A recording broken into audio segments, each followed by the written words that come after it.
ايه ده كله اللي شاغل قلبي كله ست جمالات أمورة حتتنا. ايه ده؟ ايه الدلع ده يا جمالات؟ يعني ما كنتش لازم تتعبي نفسك قوي كده. ألف هنا وشفا، تعبك راح. بصراحة كده أنت بتصعب عليا، على طول بتاكل أكل الشارع ده وده مش حلو. قلت يعني أدلعك شوية. كل ده وتدلعيني شوية بس؟ عليا النعمة، أنا بشوية الملوخية دول اتدلعت الدلع بتاع حياتي اللي عدت كلها. طب مش تدوق الأول عشان تقول من غير رأيك؟ ما ادوق والله يا ست جمالات، الريحة بتاعته جت من مناخيري دخلت على قلبي جوه وراحت معشقة فيه ومطعماه ومخليها زي العسل. سلامة قلبك. تسلم ايديكي دول. طب أنا بقى اللي هدوقك بإيدي. الله، بصي طعمها وهي جاية. انتوا بتعملوا ايه؟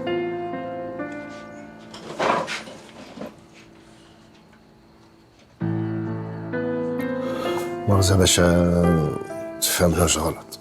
ما فهمش ايه وانا قايل ايه؟ اتفضلي قدامي. إيه يحيى، خليني بس الأول أنا هفهمك. تفهميني ايه؟ مؤاخذة يا باشا، يعني بالراحة بس نتكلم ونتفاهم. بصراحة يا باشا أنا بحب الست جمالات، واحنا الاتنين مرتاحين لبعض وأنا عايزة في الحلال. أنا يعني كنت عايز أفتحكم في الموضوع كذا مرة يعني، بس الظروف اللي أنتوا فيها يعني ظروف ايه؟ انت اتجننت؟ وانت ايه؟ تحبي صايع؟ بلطجي ورد سجون؟ انت عادتك هنا نسيتك انت مين وبنت مين؟ خلاص يا يحيى، مفيش داعي للكلام ده. سيبيه يا جمالات، الباشا عنده حق. بس يا باشا أنا اللي اتأخرت إن أنا ليه؟ افتريت عليك؟ مش بلطجي ورد سجون؟ اتفضلي اتفضلي قدامي.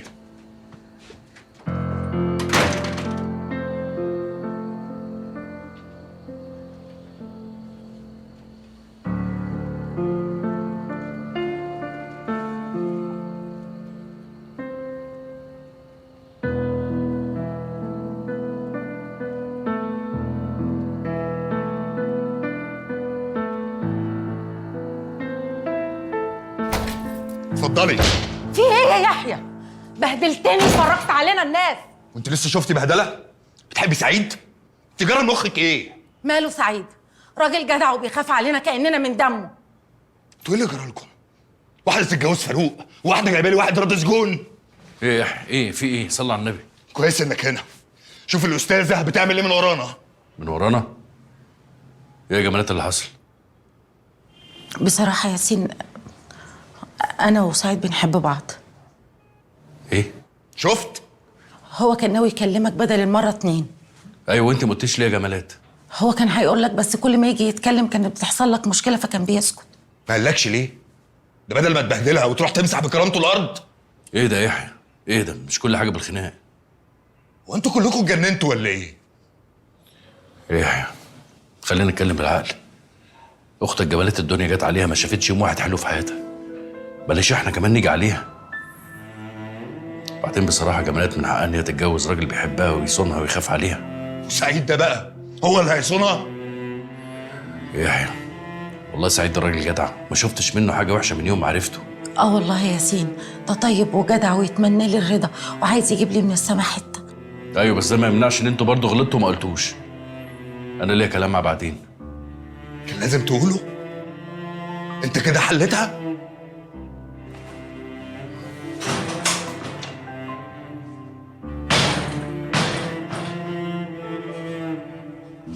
ياسين حقك عليا، أنا عارفة إن إحنا غلطنا، بس والله العظيم إحنا كنا هنقول لك.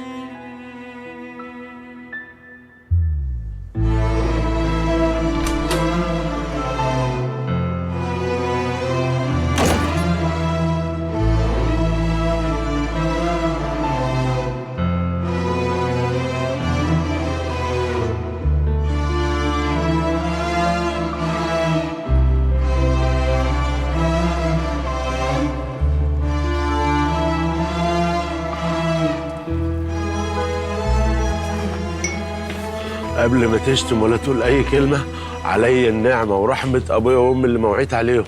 أنا حاولت أفتحك في الموضوع وأكلمك كذا مرة، بس الظروف يعني كانت بتقف ضدي. أنا عارف إن ليك حق تلوم عليا، لأن الغلط والعيب راكبني من ساسر راسي. لان الاصول بتقول. الاصول يا سعيد بتقول ان انت تتقدم لاخواتها وتطلبها وتدخل البيت من بابه. بجد والنبي؟ بجد يا سعيد، اقعد. انا مش مصدق نفسي. يعني انت مش واخد على خاطرك مني؟ لا يا سعيد، مش واخد على خاطري منك. انا عارف ان الظروف هي اللي ضغطت عليكم. يعني نقول مبروك؟ مليون مبروك يا سعيد، ربنا يكتب لكم الخير ان شاء الله ويفرحكم. ربنا يبارك فيك يا دكتور ياسين. ربنا يفرح قلبك يا اخي زي ما فرحت قلبي. اهم حاجه يا سعيد تحطها جوه عينيك وتخلي بالك منها. جوه عينيا بس؟ كفايه ان اختك يا دكتور ياسين، ده انا شايلها على راسي من فوق. يعني ان شاء الله كده هنقرا الفاتحه امتى؟ قريب ان شاء الله يا سعيد. شربنا بس شربات. شربات بس. الواد راح فين؟